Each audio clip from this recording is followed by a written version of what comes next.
Here we go. What are you? Hello and welcome and hello. I have no idea what Jamie's doing, but welcome to Total Spotfest. I am JJ. That is Jamie with a friend, apparently. And, of course, we have Austin Reddick here. What is that, Jamie? It is supposed to be a thing that hangs in my daughter's car, but it broke when she got hit the other day, and it's sitting on my desk. So here you go. Oh, she got hit? Ball with a cowboy hat? Yeah, it's a disco ball and a pink cowboy hat. Fitting. She got hit. Is she all right? Is everything okay? Yeah, she's fine. The person's a bleeping moron. It's all good. They backed into a car out of a parking spot and said, "You came out of nowhere." It's like, I was stationary. You gotta love it when they cannot comprehend that they fucked up and they just do the craziest mental gymnastics to try and explain why it was your fault they hit a stationary vehicle. Mm-hmm. Yeah, literally, Megan pulled out, and she's like right here, and then this car goes, wow. It's like, you came out of nowhere. It's like, you even have a backup camera. You even have a backup camera. So my of all 2012 VW Passat does not. Right. Of all the little fender benders and stuff that I've ever been in, right? The most common one, and I have no idea why this is I've been rear-ended while at a stop sign or stoplight or stop.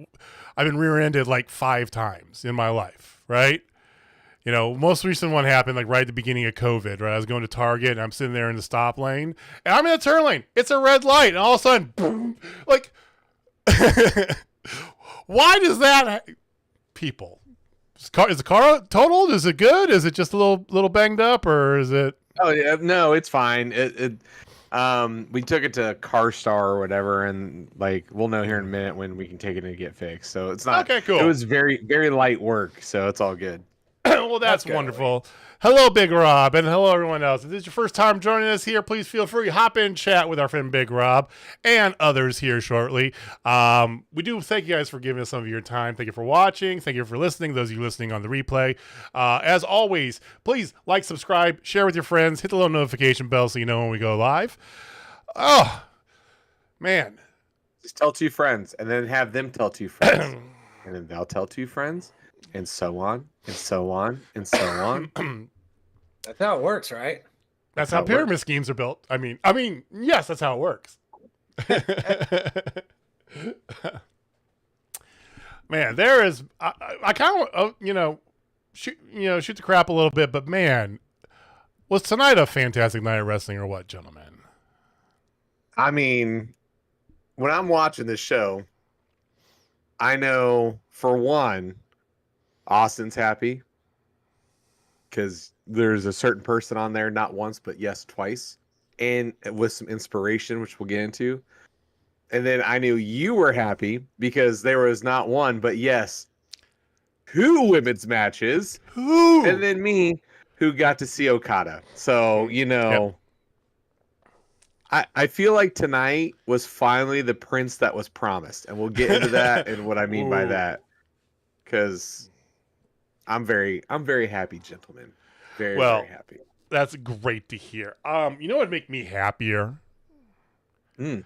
I feel like we need to start off hot. I want to get some knowledge right off the bat. Oh, I love a hot start. Let's do a hot start. Let's go. Let's start hot. I have a special stash of knowledge this week. Ooh. And it's I'm going to take you on a little bit of an emotional roller coaster as well. Oh, this is coming from the personal stash, the reserved stash even. Ooh. And it's The gonna be private stash. A little bit of a trip down memory lane. But like I said, I'm going to start by bringing the room way down. Friday morning, my wife, the lovely Miss Heidi Howitzer, and I said goodbye to our oldest dog, Chaos. And Aww. I mean, our oldest dog, because we've been together for 8 years, but Chaos was my dog for about almost 8 years before that. Okay. So it's always sad to talk about losing a pet, but she made it to damn near 16 years. And for a dog that in her prime was almost 45 pounds, that's a long time. That's so big impressive. bucket of win. Yeah. Pour one Yeah. out for Chaos. But I'm going to take you all the way back to the year 2009, coming right out of the Great Recession. Things aren't going well in the world, in the economy. And things weren't going too well for a young Austin Reddick. This story coincides with my first venture into a pro wrestling ring. Oh. So right around March 2009, I'd done a whole 8 weeks of training for pro wrestling. And then they're like, we're going to put you right on this show. Had my first match at the Johnson Coliseum in Huntsville, Texas. 6,000 seat college basketball arena. They put about 100 fans in there because the promoter couldn't draw worth a shit, but it was pro wrestling and I was doing it. So that was cool. Concurred at the time. I had a girlfriend at the time, had moved in with me. And as many young and dumb people tend to do, we decided to get a dog together. So we go to the local shelter and I'm walking around. This little dog keeps yapping at me like, fuck them, pick me. And I'm like, I gotta look around, dog, but I'll come see what's up in a minute. So I do my lap around the shelter and this little dog still will not stop yapping at me. So I'm like, all right, that's the one. She wants to come home with me. We're just gonna do it. I go up to the front and I talk to the lady and I'm like, I want that dog.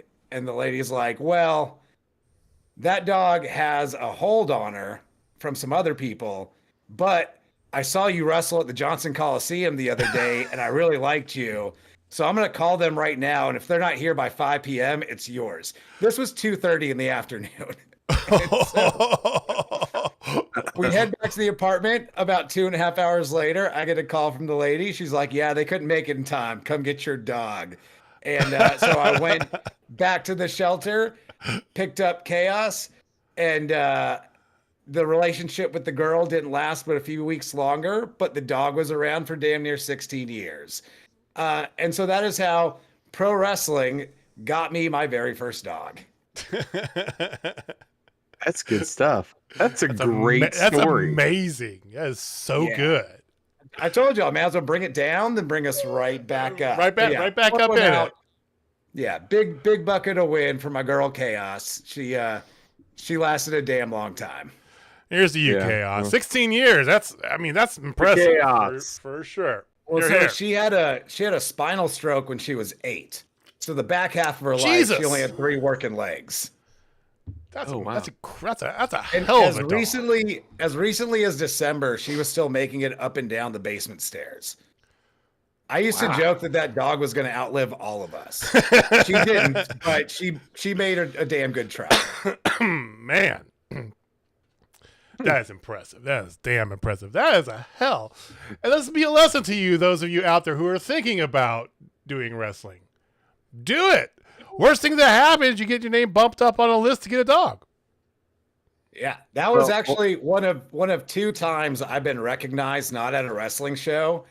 The other one was at a bar, like probably 5 or 6 years after that. I was talking to a pretty looking young lady, and then she walked away. And like a minute later, a dude walks up and he's like, "Hey, you wrestle for Booker T, don't you?" Because Booker T was on TV in Houston at the time. And I was like, "Bro, why did you wait till that girl walked away to do that? Do you not know how big of a service you would have been doing if you would have interrupted that conversation to say you saw me on TV?" Not a And those are the wingman. only 2 times I've ever been recognized for wrestling.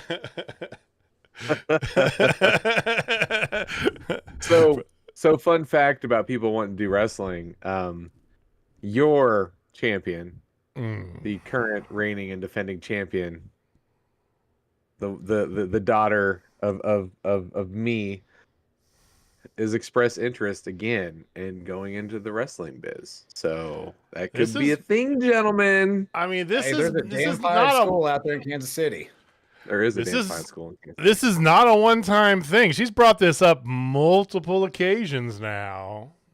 Yeah, she thinks that she'd be good at it because she understands. She watches it like so. She thinks she understands the business, and it's like I watched it. I think I have a general understanding of the business, but I really don't. It's fine.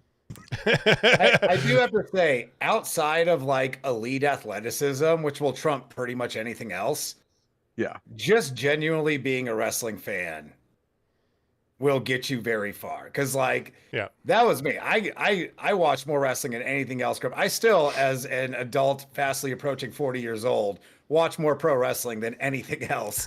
And if you like truly enjoy it and you get it, it's a lot easier to go out there and do because you're just going out there and doing the fun stuff you liked watching growing up. So I she gets into it. It's the best. I would love her to get it. I love her to get it because day one is usually ropes day, right? They usually start you with ropes, just Bumps and ropes.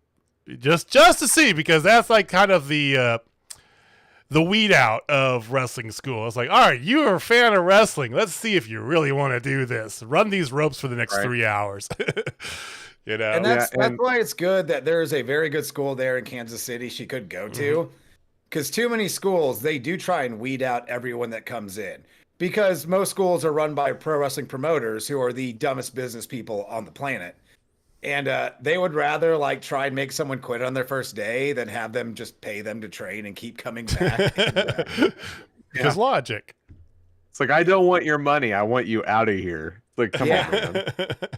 Like, cool, bro. You're super tough. You made someone quit. You cost yourself whatever ridiculous fee you were going to charge them. Now, why would you guesses go? on what I Why tried would to tell her finisher should be? Do what? Any guesses on what I told her finisher should be? we don't even mean, need you to had to guess. go You said lion tamer. No. Obviously, a cutter. No, it's a lion tamer. Of course, guys. Come into my bit here. Like, there's I no way appreciate you being couldn't committed not. to the bit, but you should tell her to use the heart punch. Not I enough was- people heart punching people these days. I was at your house in the 2017 or 2018. I don't remember, but it was at a WWE pay-per-view that we were watching at your house. And you were teaching your two youngest daughters the difference between a lion tamer and a regular Boston crab by having them perform it on each other. I mean, That's not that's that's a shoot, ladies and gentlemen. Okay, that's a okay. Hey, that's information you need. That'll come in handy someday. It will. It will. But they were arguing. There's like, I do the figure four. well, it is summertime, and we talked about this briefly before we went live. But I damn near forgot SummerSlam's like in a week. Yeah, I think so did WWE on Mondays, but Fridays they didn't. On Mondays, I feel like they have. But so little segue here. We went from a nice, wholesome message from our Austin Reddick, right? And I personally believe right now, this day, ladies and gentlemen, Liv Morgan is out here trying to single-handedly get rid of the PG rating. Mm-hmm. They're getting ready for that Netflix launch. Dude, I think she is primed and ready for it.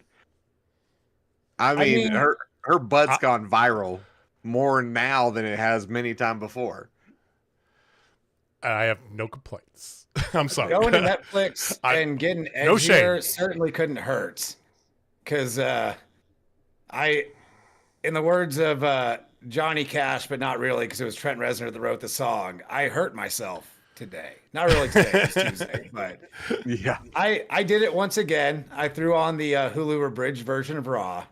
Boo. And yeah. It's just it's not good. It was a thing that was on. Friday SmackDown is superior in every way. NXT Awesome. superior than Raw right now, in my opinion. It is. I mean, it's the most consistent show out there. Period. I'm gonna call it now. It is the most consistent. Okay. And that's all I ask for is give me some consistency. Make yourself make sense a little bit. I don't need full on logic, but like follow your own rules, I guess, is a good way to put it. Just last week when I tuned in for the back half of Raw proper, the full 3-hour experience, and I watched Adam Pearce call Drew McIntyre out to the ring and tell him he would unsuspend him if he apologized to referees, to which Drew McIntyre said, "No, I'm not doing that." And he said, "You're still suspended." And I was like, "Cool. You're the guy, you make the rules, that's fine." And then I see this week's Raw where Adam Pearce just comes out and is like, "Well, you're unsuspended now and you're wrestling CM Punk at SummerSlam." Well, like, yeah, we knew that was going to happen. Did we have to, like, did you have a reason for going back on that? Just so you're suspended between the shows that you're on national television. You're suspended. Apparently. Yeah. And then he followed it up with, if you or Punk touch each other, you'll be suspended. Why would we take that seriously? You're just unsuspending people all willy-nilly. Like, clearly it doesn't mean anything. Yeah. You know, like, so right now, Monday Night Raw is the Liv, Dom, and Mommy Triangle. Like, that's basically the only entertainment that's going on that show. And it's gold. Stuff. It is absolute gold. I could not disagree any harder. I know you. We have. Me and Jamie have fallen hook, line, and sinker for all this, and you are definitely not. So I was 1 foot back in when Rhea showed back up, because, like, why wouldn't you be? Rhea Ripley is as good as you could want in a professional wrestler. Always entertaining when she's on TV. I did not like how just on the nose and heavy handed the segment with them on Monday was. Just telegraphing as loud as they can that Dom's going to turn on Rhea at SummerSlam. Oh, yeah. Committed to the bit, man. Committed to the bit. Liv's line about women that look like you don't get guys like Dom, women that look like me do. That's the same line Gunther said to Priest last week. They are just rehashing the same shit in different segments each week. To be fair, Liv has never been a good mic worker anyway, so. Yeah. And I mean, I'm looking forward to the Dom turn. Dom's getting nuclear heat. That's only going to get him more. Yeah. I think putting the title right back on Rhea, like, you don't need to do that right away. Nope. She's one of your biggest stars. Make her chase it. And that's always the problem for me with WWE is the overarching points are usually perfectly good and entertaining, and they just do not know how to connect them in a way that doesn't make you just shake your head and put on a 1996 Raw when it was a simpler time. It really was. I mean, I hear you there, but I am enjoying the hell out of this, and it is the only really part of Raw that's worthwhile. I could care less about Wyatt in general anymore, like, at all. Oh, no, the Wyatts showed up and they did some great things this week. That was a highlight for me. I mean, I don't care, man. I don't care. I love it. That's the problem. You got a sister Abigail, which is cool. Like, we all love Bray Wyatt. We like the callbacks. We miss Bray Wyatt. What else do they have outside of that? And I'm not one of these people that, like, weeks ago was saying, like, oh, this is just profiting off him dying. So it's not even from that kind of a place. It's just, what legs does this have when it's not just, here's all the shit you liked about someone that was way better at this than anyone in this group. They're going to have a match at SummerSlam, and then we're finally going to see it. You watch. I'm holding out hope, boys. I'm holding out hope. Hold me. You keep that flame going there. So I will.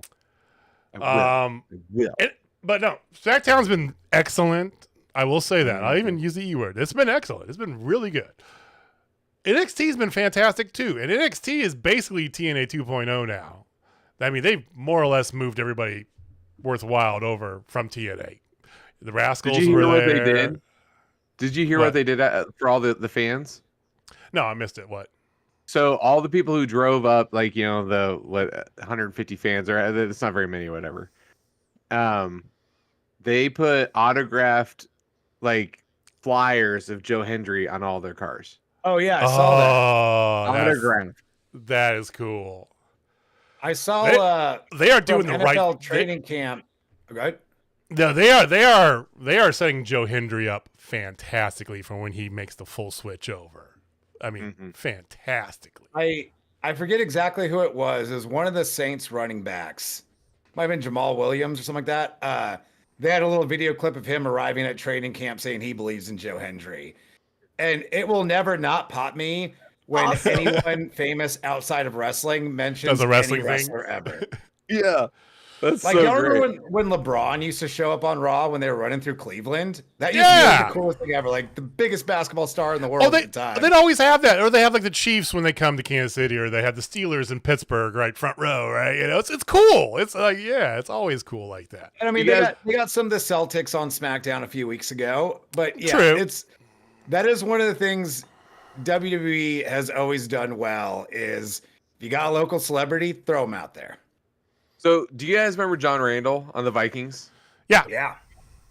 Do you remember how he always used to wear like a Stone Cold shirt or something underneath his pads? Oh, yeah. And then hit like a whole entire season, like when he got a sack, he would go like this, like, yeah, do the hell yeah. Dude, it was so great. Oh, man, yeah. But I had a discussion with somebody on Twitch, you know, this one streamer friend of mine, right? He's a big wrestling fan. He likes the WWE more than others, right?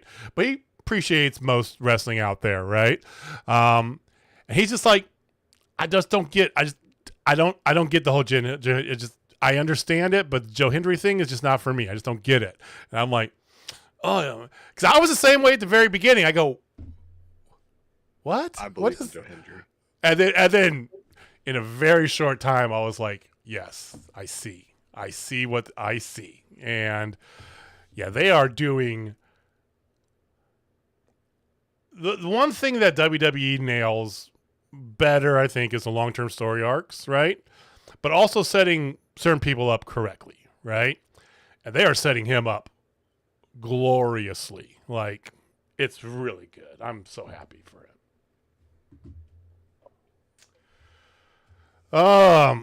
Okay. And other news, there is a no ROH Death Before Dishonor is happening this Friday. So there's that. Okay. Oh yeah, that's where they're doing Roddy and Briscoe, right? Mm-hmm. Yep. Available to watch on watchroh.com. Subscription required.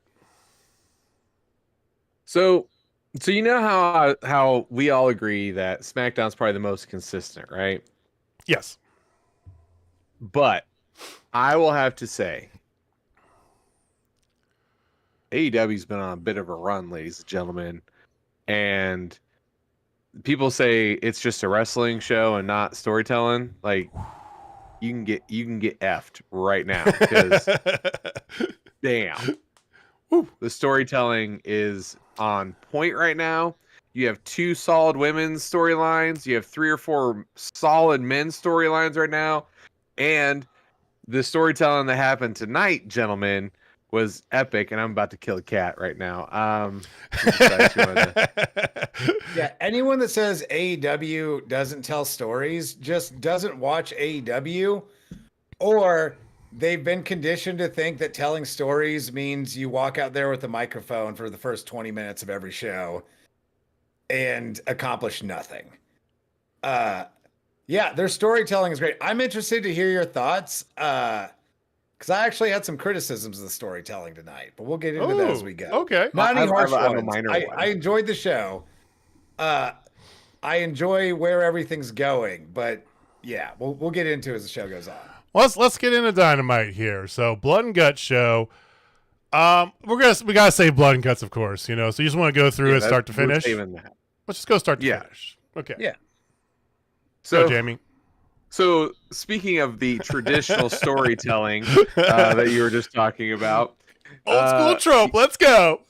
Here you go. You have MJF. You know, saying that the international championship doesn't suit him. You gotta start before that, dude. Start at the very beginning of the show. The very, very, very, very, very, very, very with Will Ospreay. Will Ospreay is getting interviewed by Alex Marvez. Alex Marvez, right? Yeah. And he's running late for the show, and lo and behold, he has a slash tire. Slash tire. Oh man. Then here's MJF. And then here's MJF. I'm sorry. I just love that's an No, old school trope thing. That's That that is. old school. It's a great thing. one. I love that. It's a little thing, but they're doing a lot of those little old school things, throwing them in there, which pop me to no end. Yeah. No, I'm 100% right there with you. Just a little bit, Heather. Just a little bit. So MJF comes out, he's the newly crowned international champion, yada yada yada, and he talks about how, the international championship, it was held by prestigious people who, want to build this, and then he ends up burying everybody who held it. And so what does he do? He says he deserves a title that's worthy of his superior intellect, I have this written down, bank account, and upbringing. He ends up throwing away the international champion, and he deserves to be a champion that he's proud. He's not international. No, he is American, ladies and gentlemen, and he unveils the American Championship. Red, white, and blue is God. I mean, it's tacky as get up. I mean, that strap is so tacky, but I love it. As Heather mentioned in the chat, they should have seen it coming a mile away that was going to spark USA chants from the crowd. You're 2 days before the Olympics in the middle of an election year in the South. Okay. In Nashville. In fucking Nashville, guys. I'm just saying, Like, if you didn't want USA chants, go to California. Like, this is the part of the USA. I love the fact that they did all this, and then they have the streamers and the cannon, and the giant flag fall down with Max's face in place of the stars. The only thing that could have made that more America was Jim Duggan coming out and handing him the new belt. Oh, yes. Absolutely. The streamers and everything, and then here comes Will Ospreay, comes out, gets him away, and then he goes, "Hey, I talked to Tony Khan and Christopher Daniels. We got our rematch on my turf." The point it's I guess it's sign pointing season, gentlemen. Do we just have to point in the general direction of London? Sure. It's like that's east out that way. I guess it's that way's east for me. I'm not sure. So he I loved how he said he reached into his tights past his tiny dick and got the tiny dick chant going. That was probably one of the best chants. That was the best chant. He's like, I didn't cheat. Correct me if I'm wrong. And we'll talk about it because he had a match coming up here shortly. But there's another person who was supposed to have an international championship match at All In, I thought. Yeah. And like I mentioned earlier, I had some criticism with the storytelling. And this was one of them. We watched Pac win a 4-way to get a shot at the international title, which we assumed was All In. And I mentioned last week after MJF won, throughout that match, they never mentioned Pac or that it would definitely be happening at All In. But it's real weird to have a guy win a #1 contendership and then just book a rematch for your pay-per-view that's still a month out. I'm assuming Pac will get his shot at All Out. But yeah, it'll be fine. But yeah, that was a little weird. Then Pac came out for the match, and they even said he's the #1 contender for the international championship. Clearly, he's not. Because Will Ospreay has the match. Well, I can buy in because he gets a rematch. Rematch clause is another old trope, right? He gets a rematch, right? Okay, I get that, right? But I thought for sure that when Pac had won, it was to get a shot at All In. I thought for sure that's what the stakes were. I thought so as well. And like I said, 6-1 potato MJF and potato. Ospreay, especially since MJF just made it the USA title and he's going to defend it in Wembley against Ospreay. Like, that all makes sense. It just does. kind of fill us in on when Pac's getting that shot as he comes out later. Don't just leave it up in the air. He's gonna get it all out. I think Yeah. all out's good. All out works Yeah, for and me. just Just announce tell us that. Yeah. Yeah.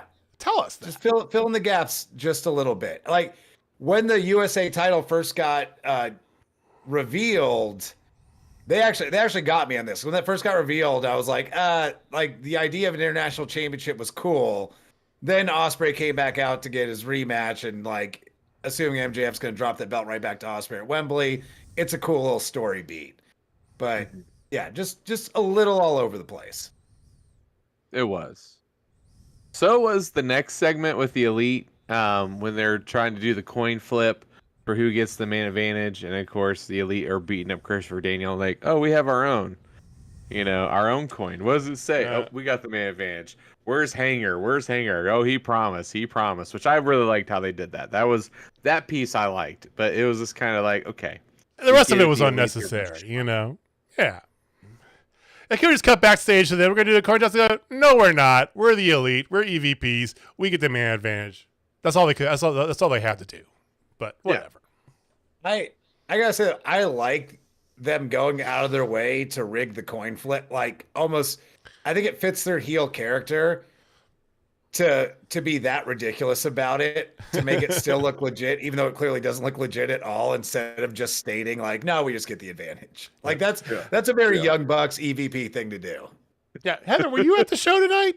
I know. Heather's our local Tennessean here. Were you actually? She's in Memphis, I believe, right? She's in Memphis. I know she's in Tennessee. Yes. Well, I'm just trying to use my pornographic memory. So after this, no, she's in Nashville. Oh no, she's Nashville. So you were there? Were you at the show then? You weren't at this one. Okay, it was not. I'm sad. It happens. So after this, gentlemen, we had Mr. TV Time himself, Chris Jericho, going up against Murder Grandpa, Minoru Suzuki. And to call this match a chop fest, I feel like it's an understatement. I mean, they spent the first 5 minutes. I'm not even exaggerating there. It was over. It was over for like 7 minutes, just literally chopping the fuck out of each other back and forth. Jericho's chest did not look well. It was and I don't know.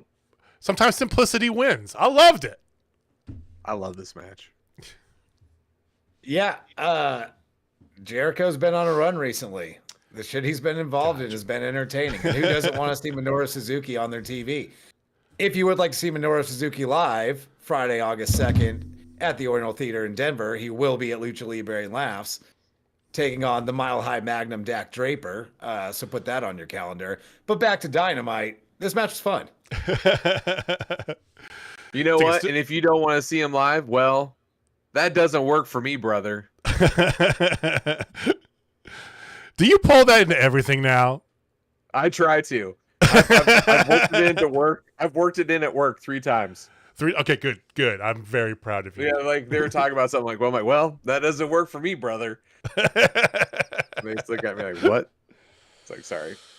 Sorry. But Jericho did end up winning with a low blow, of course, right? And that brings out Bad Apple and the Redwood, to jump Suzuki, who's then saved by a returning Katsuyori Shibata, which they even made mention of it. The fact that Shibata comes out to save Suzuki in the Japanese wrestling world is crazy, but it shows their disdain for Jericho. It was a nice little touch, for those who are into Japanese wrestling specifically. Do y'all think we're getting another go-round of the Learning Tree, the Bad Apple, and the Redwood against Hook, Shibata, and Joe at All In? Yes. Like, are they just keeping that going until then? No. I think they are. And I'll tell you what I think, gentlemen. That's right. You set this up beautifully. Mark Stradamus is back. And Mark Stradamus is going to predict the All-In match. Okay. Really quick, but before you predict this, would you have imagined 6 months ago, you would be donning that hat to discuss anything Chris Jericho related. I mean, if it was to do his retirement, yes.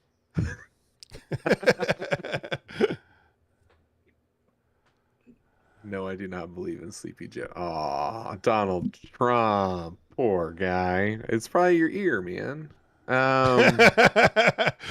That's somebody in chat. Don't worry. We're forget about the troll. Let's go, Mark Stradamus. No, I mean, I have to embellish I'm the trolls. I'm just surmising for those who are listening on the replay. That's what we're getting at here. All right. Oh yeah. So, ladies and gentlemen, it will be the Learning Tree going up against Shibata, Joe, and local legend who everybody wanted to be on the main show of All In last year, JJ. What do you think? No. Say it. Tell everybody. Oh, Grotto. And we finally get it. Going against Larry. I would love to see me some Grotto. That would be amazing. So I would be down for that over them running back Joe Hook and Shibata against them again. Yeah, I don't see Hook making this one. Or Shibata. It's gonna be one or the other. I wonder if Joe will be back by then, because I know Joe got written off to go film the next season of Twisted Metal. Oh, that's right. Which, anybody watch that? I enjoyed that show thoroughly. I haven't yet. seen it yet, but I heard it was really good. I've got it flagged in Plex to watch. My buddy's Plex, so I'll have to move it up my list. My list has grown immensely in the past 6 months. But And then make sure you watch The Boys, because holy shit, The Boys is great. I was waiting for The Boys season to finish. I'm gonna power watch it this weekend, start to finish. I didn't want to have any breaks with The Boys. I wanted to go because that's one that I wanted to see I want to see it right away. So that's fair. Like Star Wars, House of the Dragon, those I can take it weekly, whatever, right? But The Boys, I got to do one sitting all the way through. So that's my weekend power. Is just gonna probably all day. I Saturday. gave up on the Acolyte. I liked the Acolyte by the end of it. I did. Yeah, I did too. The credits. All right. I enjoyed the Acolyte. I thought it was a good story. But anyway, so Grotto. I'm gonna take this off now. All right, thanks, Marcus. Thank you for visiting, Mark Stradamus. We appreciate you. I would love to see Grotto. He might come back. Back. It's going to be some variant thereof, though. It's going to be a multi-person match involving the Learning Tree. We know this, so whatever. But Grotto's definitely gonna be a part of it. That's my prediction. I hope so. Grotto. I hope so. I would be fine with Grotto and Jericho straight up. Fuck yes. I want to see Brian Keith in a. It's yourself. Well, so like the FTW title is no rules anyway, so you can have everyone else involved. That's true. That's true. Yeah, I wouldn't mind Jericho and Grotto in a singles for that title. I'm in. So after this, you had a interview with Willow Nightingale for the CMLL championship, rudely interrupted by Stokely Hathaway, and very rudely interrupted then by Chris Statlander. Vince Stat with I'm trying to figure out how her jean pants stayed up. I literally thought the exact same thing. Like, that is physics. That's not physics. You know, those are jeans, but kind of, but are. Yeah. So they have an eliminator match next week. Obviously, she's going to accept. Exactly, Heather. We all were trying to figure out what was on with his pants. I'm sorry. Like, those things defy the laws of gravity. Do you guys enjoy them continuing on with Stat and Willow kind of in their own little universe of feuding? I can't, whatever verb tense you want to use here. I enjoy it. I'm not sure if they can stretch it out to All In. But also, what else would you do with either of them? But it's got to go there. I think it's got to go All In. we're a month out, so it's not a super long time. Make So I it a think brawl, like a street fight or something like that. That's how you end this one. Yeah, like this has to end in a lights out match. I mean, this is the third stories you have running in the women's division right now. You had other players that you have occupied elsewhere, right? You got Billy Starks doing stuff with the ROH thing and Latina as well. A Joseph. Sky Blue unfortunately got hurt on Saturday on Collision, so she's out for a little bit, right? You have a few others that are out. So unless you're going to move one of them into a title picture, and you've got both of those pretty well occupied at the time, so I feel like this is going to stick around till All In. Excuse me, maybe All Out. All Out's 2 weeks later. Let's not forget that. We say All In, but All Out is literally 2 weeks after All In. So I think what I would like to see for All In, because you've got Stat and Willow have been doing this thing for a while, and you still have to get to a big blow off. You also have Thunder Rosa and Deonna Purrazzo have been feuding for like 6 fiscal months now. yeah, they need to. I would like to see the 4 of them in a number 1 contenders match at All In, where the winner gets their shot at All Out. Okay. I like That's that. some good booking right there, Mister. I booked actual professional wrestling shows before. I did for a minute there. I got some ideas. But yeah, I think that's a fun match for All In. I mean, because obviously you're doing Britt and Mercedes, you're doing Tony and Mariah. There's room on that card for a third women's match, and I think throwing 4 super talented pro wrestlers in a 4-way is a good showcase for the rest of your women's division. I agree. I like it. I dig it. I dig it hard. So speaking of good booking here, we get to Austin Reddick's first of 2 great moments of AEW Dynamite. And this is the interview with Bryan Danielson and talking about his upcoming match against Strickland at All In, which I feel like it might get changed a little bit. I have thoughts. Okay. But then Jeff Jarrett gives that man an inspiring pep talk. I mean, Jeff Jarrett can talk, brother. dude, That works for me, Dude. brother. this is hey, this is why we want you in AEW, Jeff Jarrett moment. I mean, And his arms still look huge, by the way. Yeah. He looked jacked. What I'm trying a to come up time to with be alive. I get Jeff Jarrett. And spoilers for later in the show, double Jeff Jarrett on that Wednesday Night Wrestling TV. I mean, if you're gonna go all in, go all in. And I love that line. I think that was a great line to use. yeah. And it kind of puts everything into a perspective. I mean, Bryan Danielson's still gonna lose. I think we all can agree, right? Wait, Well, quick yeah. update from the chat. Heather, how dare you besmirch the Texas Chainsaw Massacre match? No, That was Heather, cinema. don't you talk to our moderator like that. She is very much correct in this. Okay, so yes, please continue It's as you were, 50-50 Heather. right now. That was the greatest match of Jeff Hardy's career. What? I'd mean, give he you at may least or may 4 not King have of the been Mountain matches that were better than that. At least I 4. was at WrestleMania 17 for TLC 2, and the Texas Chainsaw Massacre was still the best match of Jeff Hardy's career. So I'm on Jamie levels of committed to the bit tonight. yeah, you are. For what it's worth, though, Jeff Jarrett, do you guys? I feel like this is ushering in a new Jeff Jarrett in AEW for us, right? Kind of similar to what Christopher Daniels is, something that AEW desperately needed, especially, I don't know, 8-9 months ago, let's just say, give or take. That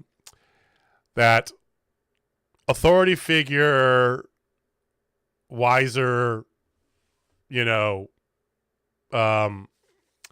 veteran voice around the show, right? I feel like that is a lot of this kind of been signaling, I feel like, a good direction to have Jeff Jarrett in. The same sort of thing we talked about 6 months ago what we wanted to see happen to Chris Jericho, right? Move into this authority figure role, right, behind the stage. It feels like that to me, and I think that's good for the product as a whole. Yeah, absolutely. Like what they've done with Jeff Jarrett up until now has been perfectly fine. I enjoy that he's not a regular wrestler on the show, but he still hops in the ring and can still go. Mm-hmm. I like this turn for Jeff Jarrett. I think he will ultimately, if they go that route, would be a better authority figure than Christopher Daniels. And Same. I love Christopher Daniels, nothing against him. I think more people know Jeff Jarrett than Christopher Daniels too, is the thing. Yeah. I hate to say it like that. More people know who, because they're basically the same person if you look at them on paper, but more people know Jeff Jarrett. Sorry. And Jarrett is he's an all-time great talker, which you really want in that role as well. And again, not that Christopher Daniels has been bad in any regard, but I think Jeff Jarrett is just better suited for that role. Mm-hmm. Before he gets there, I would love to see this leading to it would probably be fairly short, but I would like to see a feud with a babyface Jeff Jarrett and MJF. I think he's a good foil for this heel MJF. Clearly MJF's coming out on top of that, and that's perfectly fine. Yeah. But it's a nice kind of MJF is that kind of heel and character that could have a fun, interesting story with an old timer like Jeff Jarrett, and doesn't necessarily always have to be wrestling the Will Ospreays of the world. Which, like, give us that at All In, absolutely. But like going beyond that, I wouldn't mind him and Jarrett having a short run. Same. Cool. That'd be fun. I don't know. Yeah. I mean, here's the thing. Like, I feel like that's a transitional thing. Like, hey, we've done these things. He needs something to do. Oh, it'd be great with him to do that before he gets into the next big thing. I think that's a great idea. Like I said, it'd be on the shorter side. Not going to be a swerve and hanger kind of ordeal, but yeah. Give me MJF I like them doing that because you build nuggets up. Because if you do move Jarrett into that kind of more authoritarian role, you've got something to use as a bit of ammo later on down the road if you need to at some point with an MJF feud that he has to intervene in, right? Or, the thing that we complain about WWE forgetting, like their revisionist history, i.e. John Cena, right? It's like, no, it's something that did happen. You can store it in your memory bank and pull it out and use it at a later point in time when it's convenient, right? So if you do that with Jarrett, MJF, right? I'm good with all that. So, gentlemen, we had 2 returns tonight. Britt Baker's first match since being back, right, on Dynamite. And then first Hikaru Shida sighting on Dynamite in a long time as well. She was on Collision. As we know, that's when poor Sky Blue broke her ankle. Hoping for a speedy recovery for her because she's been doing a lot of work, and I have ate my words on that one. Hey, ankle's better than shoulders, so that's a good thing. Yes. So this match, gentlemen, gave me hope. Okay. Because the last time we saw Britt Baker, Homegirl was phoning it in. Like, we all can agree. She was phoning it in. This Britt Baker is the Britt Baker I remember the most. And this match, I mean, the ending was a little discombobulated a tad, but it ended up being solid. I thought this was a very good match, but I want to get your guys' thoughts on, is Britt really back? Yeah, I would say so. I think, health issues aside, the long layoff, I think, did Britt Baker a lot of good. Towards the end of her run, before she went away for a while, you could tell she was burnt out, but Britt Baker also had been tasked with carrying the women's division pretty much since the inception of the company. Yeah. Not that there wasn't other talented women in the division, but she also was just kind of like their only attraction among the women, at least for like your somewhat more casual wrestling fan. Now, if you're cultured like us, Riho was there, but that's a whole other thing. But yeah, I think Britt had to carry the division for a very long time when they were still trying to figure out what to do with the women's division. And she seems super burnt out. She comes back 8 months later, and the landscape of the AEW women's division is completely different. You've got talent all over the place. You have stories all over the place. It's probably a lot more exciting and fulfilling coming back to a situation like that, from kind of where things were when she left. I feel like, I mean, they hinted a little bit at this. It's not a bad move to have Britt's kind of return on national television match to be against somebody who she has such storied history with in Shida. Okay. Both for her, but also for Shida and for, everybody as a whole, right? You're adding another line for storytelling, right? This is one of those long running things that they're always going to kind of go back to, which is for good. But also somebody, like, you have her go up in there against Anna Jay, right? How's that match going to turn out, right? A rusty Britt Baker versus somebody who's getting better, but slowly getting better, right? Have her go in there against somebody she's familiar with and can put on and work a good match together, right? They know each other's bits. They've done this dozens of times. So I feel like that was a smart move, but it also gave us a good match. And I think it's good to kind of gauge where Britt really is. Yes, there was a little bit of rust. You could tell at the end of the match, she was, the stamina's not quite there yet. And that takes, it's understandable, right? But overall, I thought it was a really good match. And it does well for the storyline to put her into that Mercedes feud, right? Because they have a good point. She just shows up and, again, demands to have the title, much like Mercedes showed up and demanded to have a title shot, right? Have her go through somebody who's a formidable competitor on the way to that booking. Cool. I enjoyed that, the story aspect of that too. But it made sense to me from the start. And from the moment it was announced, I was like, of course you're going to do Shida. That logic, right? That's great. Yeah. That's good. Yeah, I thought it was important to have Britt beat somebody. Not, like you said, not like just an Anna Jay, which nothing wrong with Anna Jay, but I think it was important to get her that win against someone that's been competitive and relevant and good in the women's division to kind of push her towards all in. Agreed. And then, gentlemen, A Tale as Told is time. It made me very happy. And I got a lot to say about this one. But I know you do. Mercedes Mone. So hot.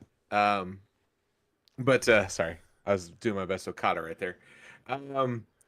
She comes out and answers the question. Actually, she did really good. I think this was like one of her best works on the mic.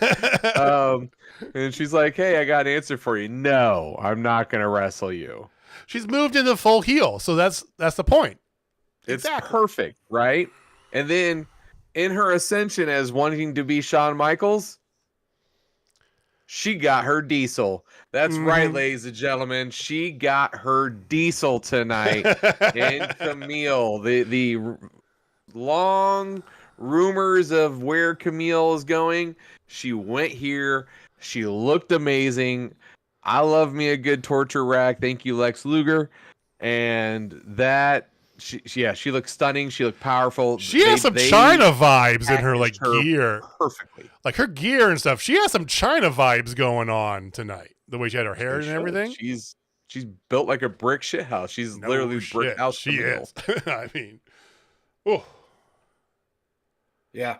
Great addition to the women's division. Like, do you like her showing up as Mercedes Muscle though, Austin? Yes, I think so, because I don't think there's really room for her as just a unattached singles competitor right now. Correct. I think it's a little cluttered at the top. We just talked about it. You've got your 2 title matches all in, and then we talked about 4 other super talented performers trying to throw them onto the card in Willow, Stat, Thunder Rosa, and Deanna. And I think Mercedes needs some muscle as well. Mm-hmm. I think that fits the heel character, that fits the vibe. So yeah, Hold on. I'm all for it. I The hat's coming back. agree with Well, Mark Stradamus makes his illustrious return. I agree with that last statement the most. Although everything you said was correct. I agree with that last one the most. I feel like, and while I know Mark Stradamus, I don't know if you know Jamie Faulkner, but he's been talking about, Mercedes needing a mouthpiece forever. I think she just needed something, right? Someone there, right? And I enjoy the thought of, this is how they solve that equation is plug in there a big, enforcer on her camp. Good with that. Welcome back, Mark Stradamus. I think that makes a lot of sense for her. Because, again, Shawn Michaels, Diesel, MJF, War Daddy. I mean, it's a tale as old as time. Another old trope. Old tropes coming back. I love old tropes, man. I really do. Yes. But, ladies and gentlemen, I am here to give you some sad news. Uh-oh. There will not be a Britt Baker versus Mercedes Mone at All In for the belt. We are going to get Mercedes Mone and Kamille versus Britt Baker and a tag team partner to be named later. And it will be named at All In. And this person has recently been cleared to be at least checked out. She's been at a couple shows. And they've started working on creative for her, so that's always a good sign.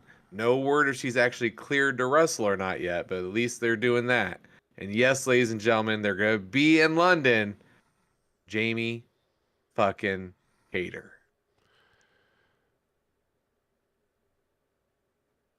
Mark Stradamus has spoken.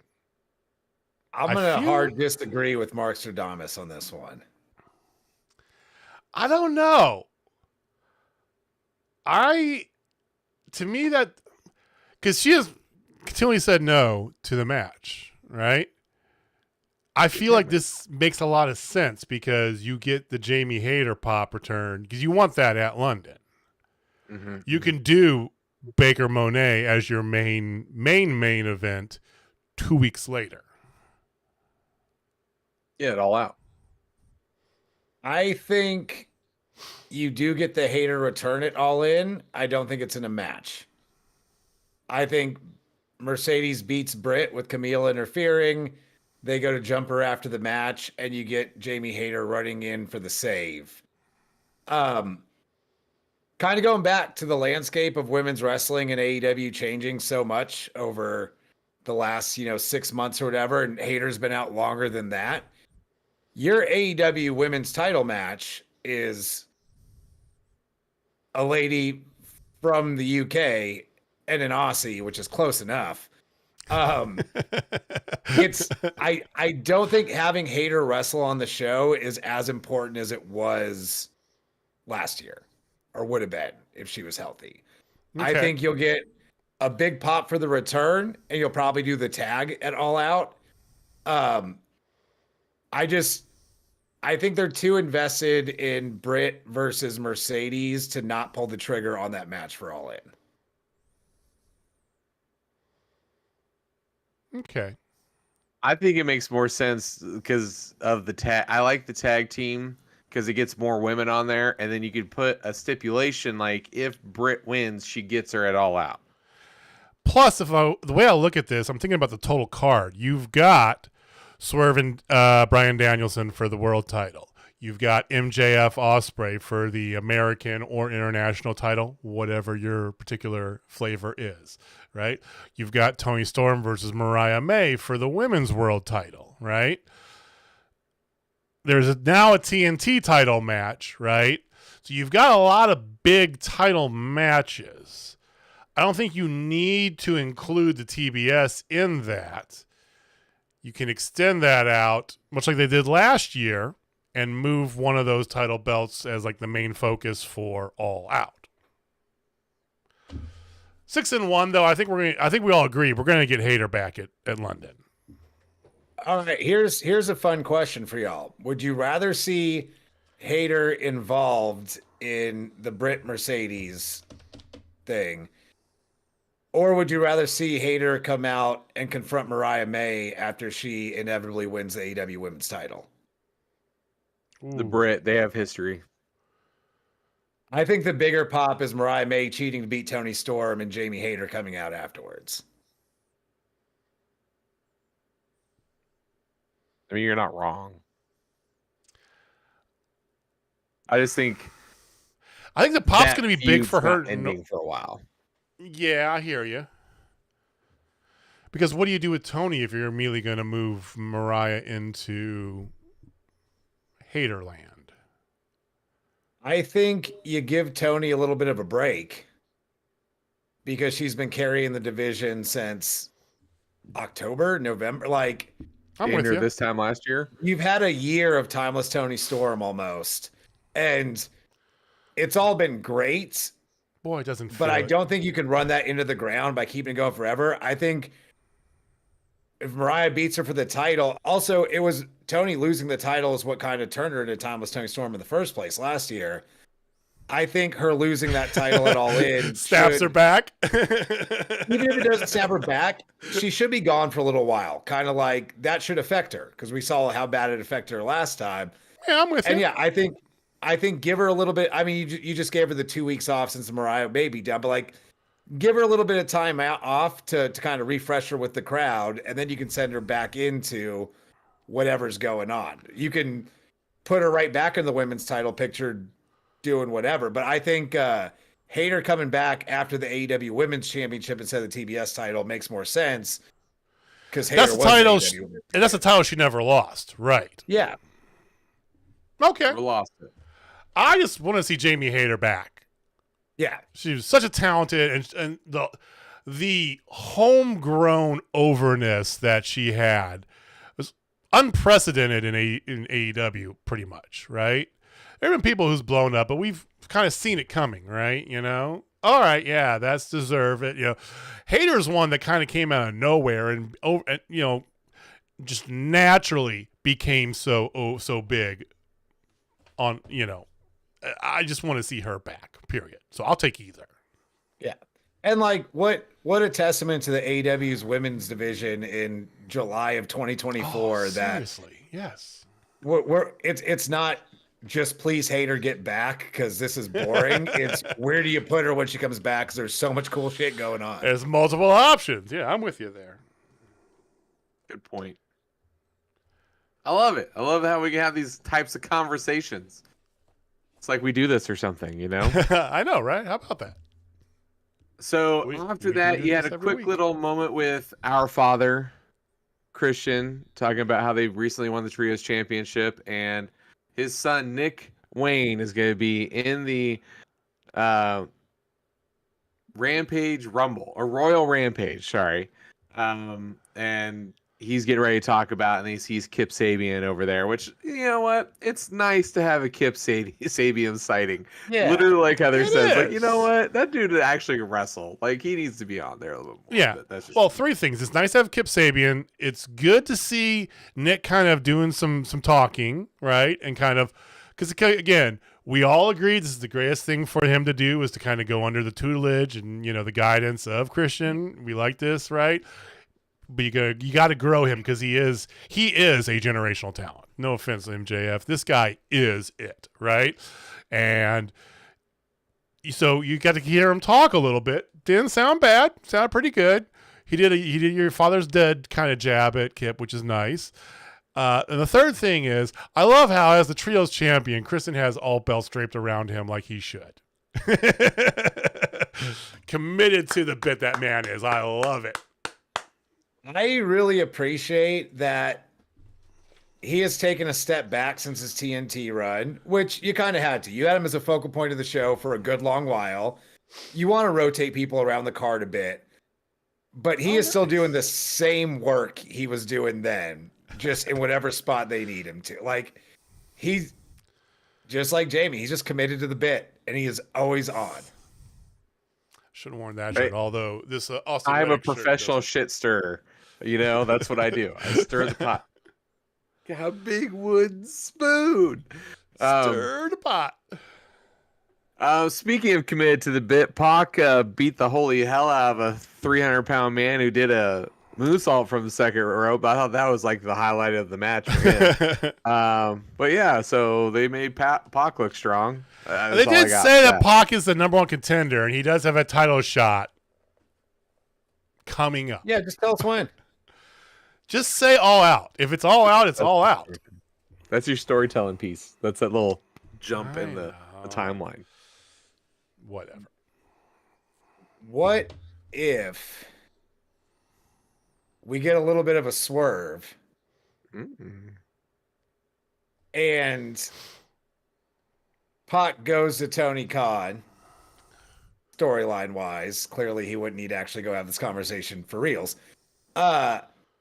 What do they do where Pac says, you know what? I'm cool with Ospreay getting his rematch with MJF. Give me a Continental title shot at All In instead. And we get Pac and Okada. Yes. Yes. Wow. Yes. I need that in my eyeballs. You just found the button hidden underneath the little and you boop. But I agree with Jamie. Yes. I think storytelling wise, like now you filled in the gap. You made it make sense. Yeah. Pac won his title shot. They gave it to somebody else. Pac's like, you know what? I get that. I'd want to beat MJF's ass for that too. Give me Okada instead. Like, we're good. Yeah, but I think they planted some serious seeds in the main event that might deter that. Yeah, I feel you there. So they may have. I'm not saying it's gonna happen. I'm just saying I would like to see. I mean, it though. All out's the most likely, candidate for that, right? And the Royal Rampage, they have whoever wins that's going to be the one who goes on to face the world champion at All Out. So I like that they're at least paying. No spoilers. I like that they're at least paying attention to All Out a little bit better ahead of time, even though they moved it out another week, so it's a little bit further distanced. I like that they're at least not just waiting until All In to be like, oh, by the way, next week's pay-per-view is going to have this, and this, right? They're at least giving some attention. Not a spoiler, but I believe the winner of the Royal Rampage is getting their shot at Grand Slam. Yeah. Oh, Grand Slam. You're right. Touche. Okay. When do y'all know when that is? I don't. It's sometime in September. Okay, so it's post All In, All Out. Yes. Yeah. Okay. Absolutely. Okay. Absolutely. So, gentlemen, we know I am 100% committed to the bit, right? Yes. And brutally. One of the things that really trips my trigger is when people steal finishers and do things like that. Like if somebody says, Ruby Soho, and it's like, hi, Ruby. You motherfucker. Yeah. Stealing finishers, right? Well, let me introduce you to the new Tokyo Glamour, Mariah May. And I mean, not only did she look drop dead gorgeous, like she always does, but her Stardom strong style was on full display for the entire world to see. You are glossing over the fact that we got 2 women's matches in a single show. By the way, I just want to point that out for the crowd. 2 and a women's segment too that was completely unrelated. Yes. Thank you, Tony. Celebrating the women's. Well, we had a Mayday. And that's okay, Heather. Like I said, you can have these 2 women's matches. Have one be a squash. That's fine. You're developing the story there. Just give me 2 women's matches. And he did. Yeah. Yay. So you had the Mayday. Then you had Mariah pull Caitlin Alexis into a corner. And she did her variation of the hip attack. And ladies and gentlemen, I will have to say this. And this is hopefully come across unbiased and not in any other weird way. But I'm thinking Mariah May's hip attack will hurt a hell of a lot more. Less padding, if you know what I'm saying. I'm going to disagree because that's a momentum move. That's about blunt force.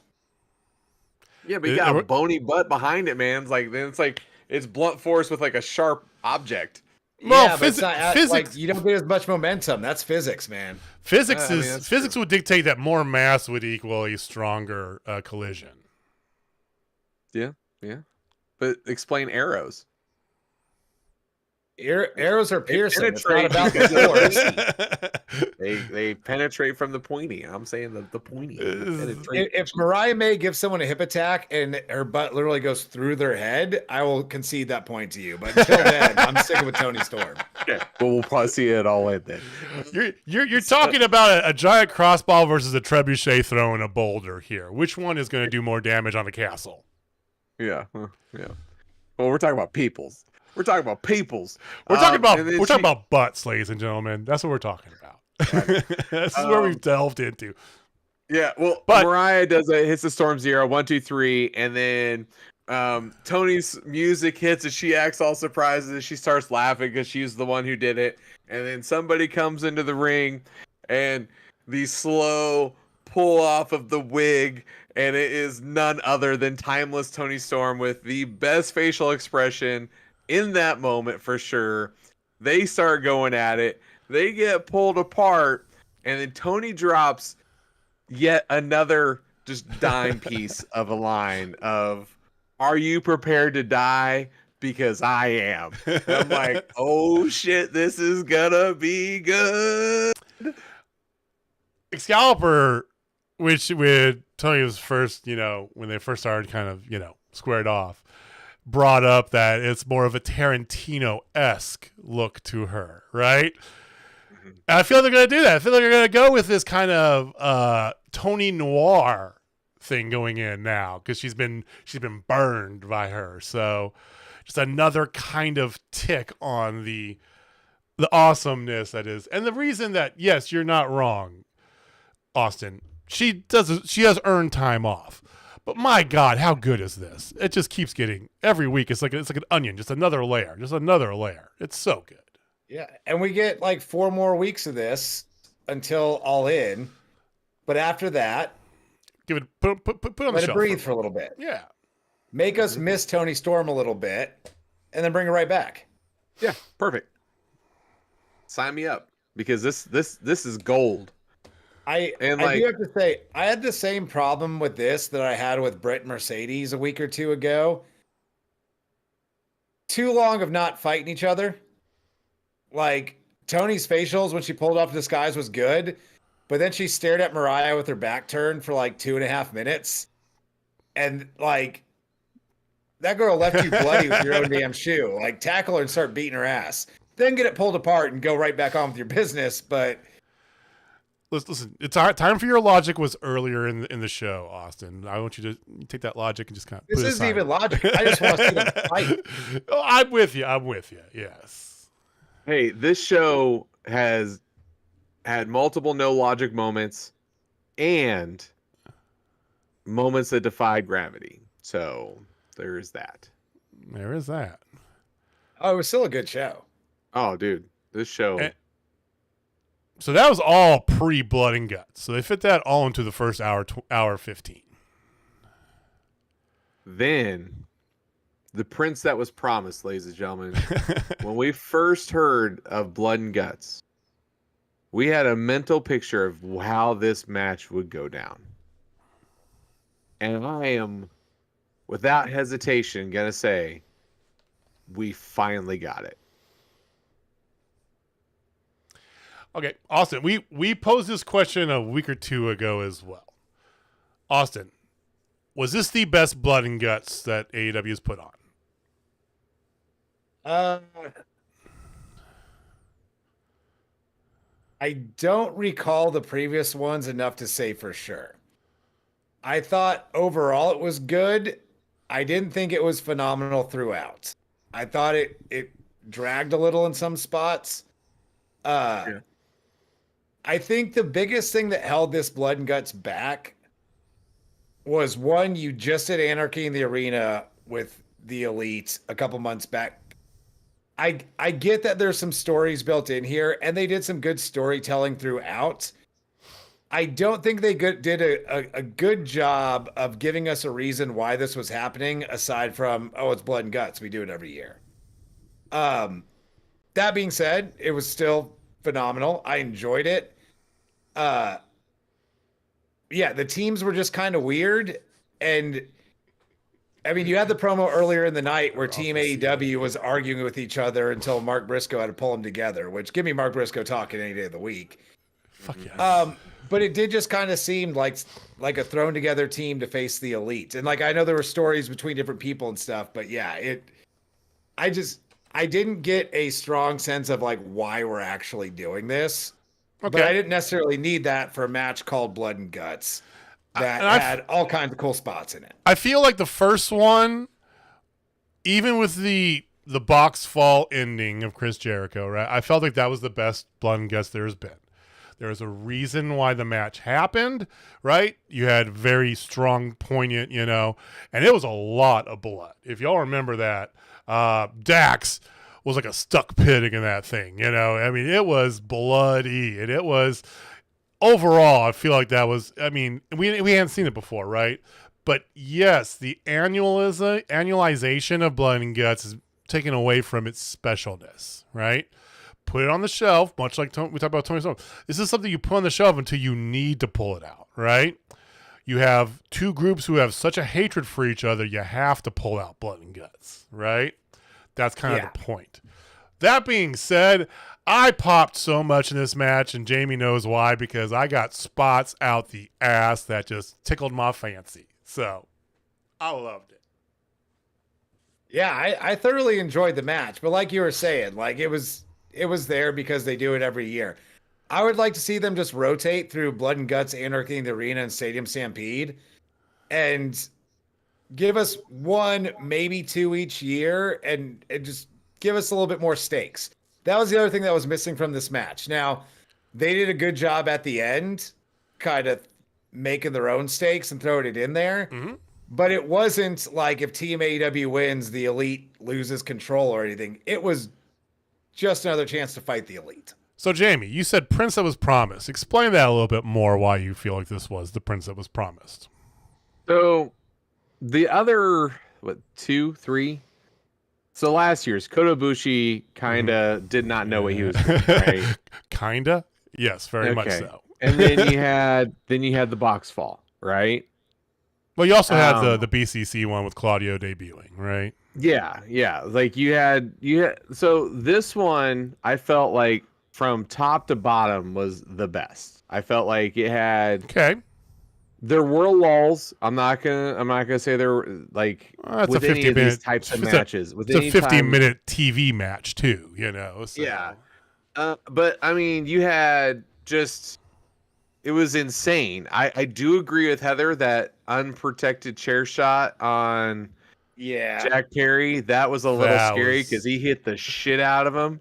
Oh my god. I don't mind the shot. I mind the veracity of it. It was like, oh shit, Yeah, I agree. The swerve spot with the staplers was awesome. I really enjoyed that. The going through multitude of tables was a fun moment. It's been a while since we saw double stack tables. I love that. The barbed wire sandwich with Bowens. That was sick. Bowens was so sick. And Bowens the one who went through the 4 tables. Bowens played out in this one. He looked great. Mexcast, me and Thumbtacks, boys. We got a thumbtack in the mouth. so one person ended up with 2 storylines out of this thing. And I thought that was the best part. Okay. The storytelling without words. The stare down between Swerve and Hanger when they were both in it and they got into the middle. Then the whole Hanger and Okada beef. And then he ended up hitting him with the buckshot lariat. Dude, it is just so much story right there. I am beyond excited about how that's working and what's going on there. Then, of course, you have the Bucks, the Acclaimed. That's going to be a thing, whatever. I'm already over the Acclaimed other than Anthony Bowens. I think he's a superstar. He needs to go solo. I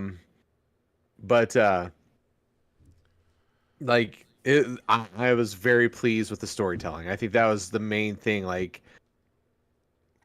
this hanger is the best hanger of all time. Hanger was MVP for me in this match. Hanger and Swerve both, because the fact that you delayed the whole Hangman coming out, we could all see that coming, right, Austin? Yeah. Hangman's supposed to come out second to last, but he's not there. Where is he? He didn't show. We had nobody seen him all day, and here comes Swerve as the final entrant. Oh, there's Hanger, though. Of course, right? But then he handcuffs him to the thing and berates him. You don't deserve this. This should be mine. You never deserved it, you know?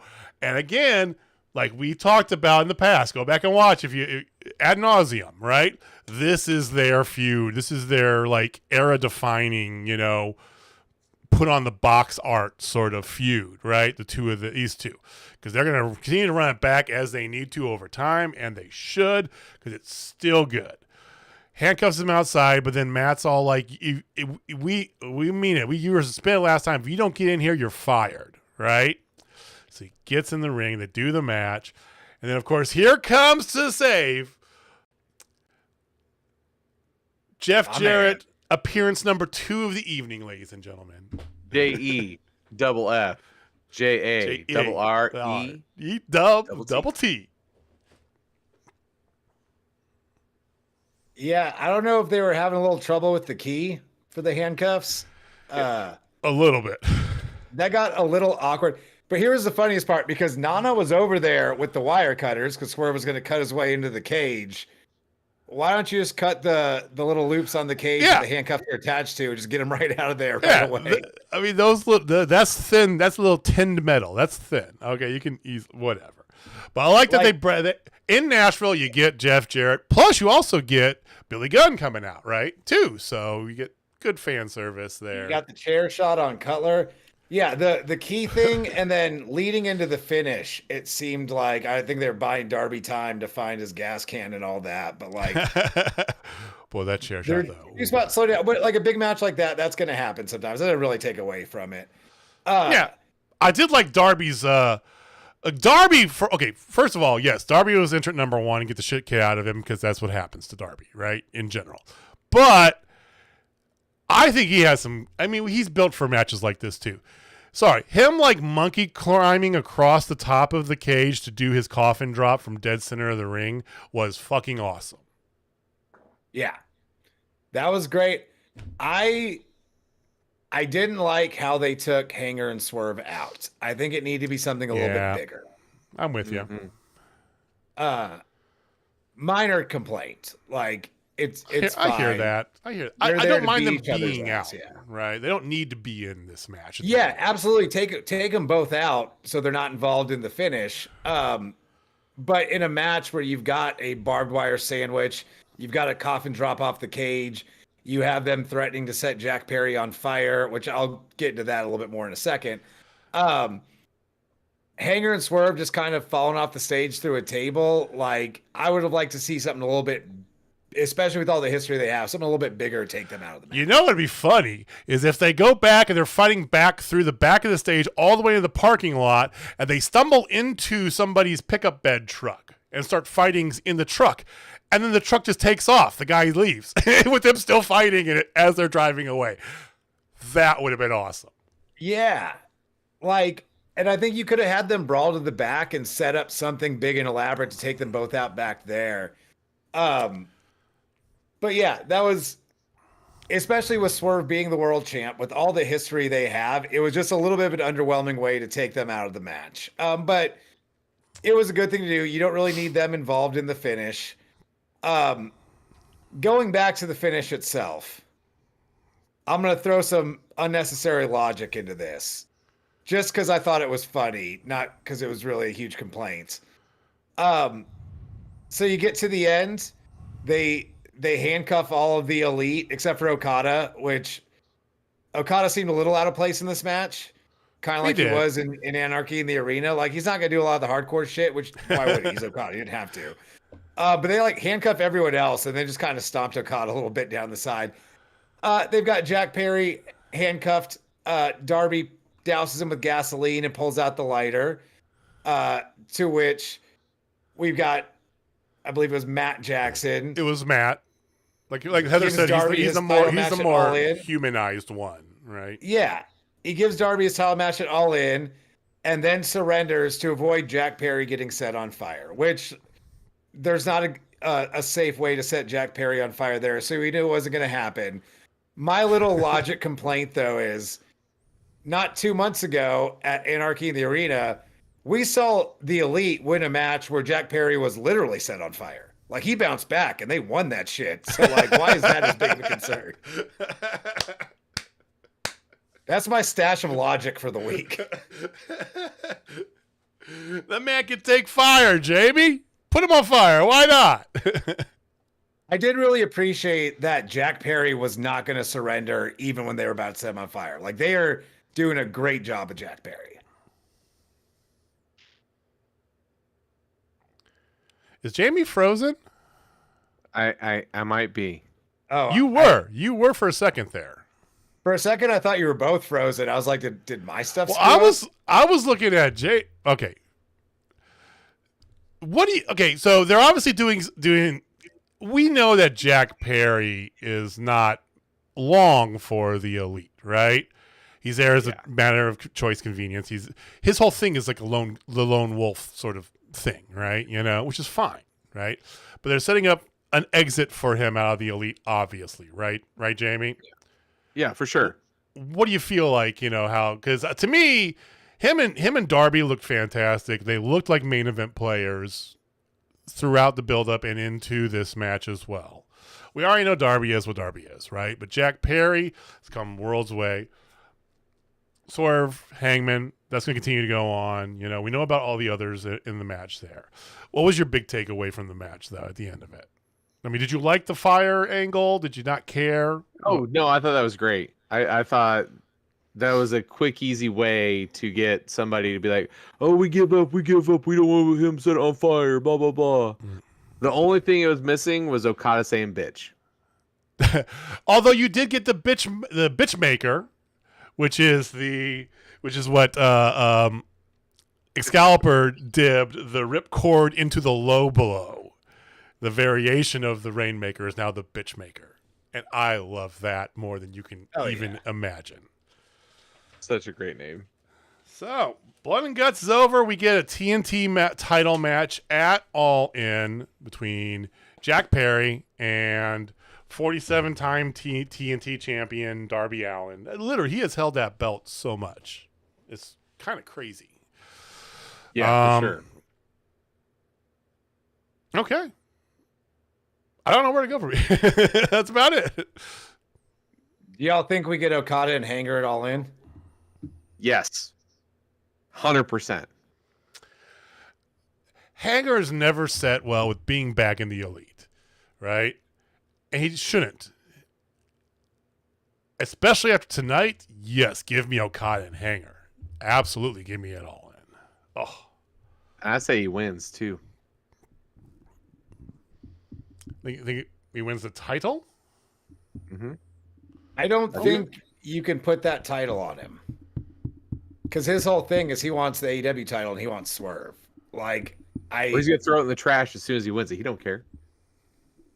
He's going to throw in the trash and debut the new USA title.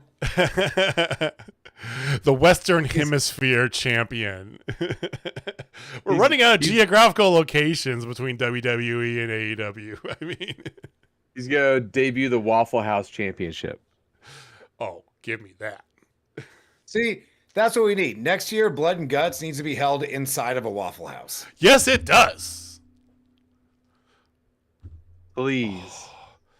My Waffle House is closed right now for remodeling. It shocked the living crap out of me. I drove by it the other day. I go, wait, closed? It can't close. It's a Waffle House. That should be open in the middle of remodeling. If everybody's truly committed to the bid, that Waffle House would be open with one booth and a giant plastic curtain and one dude manning like a fryer. Right? That's committed to the bid right there. All right. That was good. I enjoyed it. I thought tonight was a fantastic. Again, I think the first one had the best. It is always, it's the first one. So there's a little bit of that to it, right? I put this up there right underneath it. It had great spots in it. I enjoyed it. It was definitely better than the last two, I would say for sure. Yeah, so. for sure.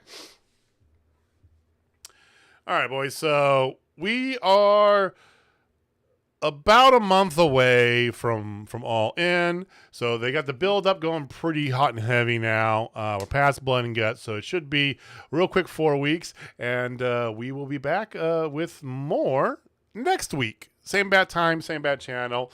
For those of you joining us for the first time, thank you for watching. We would love to see you back. You can find out when we're going to do it. It's simple. It's every week about this time. How about that? But you can still subscribe, hit the little share button down below. Thank you for watching. Thank you for listening. We appreciate you giving us some of your time. Jamie, take us home, man. All right, ladies and gentlemen, if you're not down with Total Spotfest, I got 2 words for you. Chop forever. All right, guys. We'll see you next week. Peace. Later.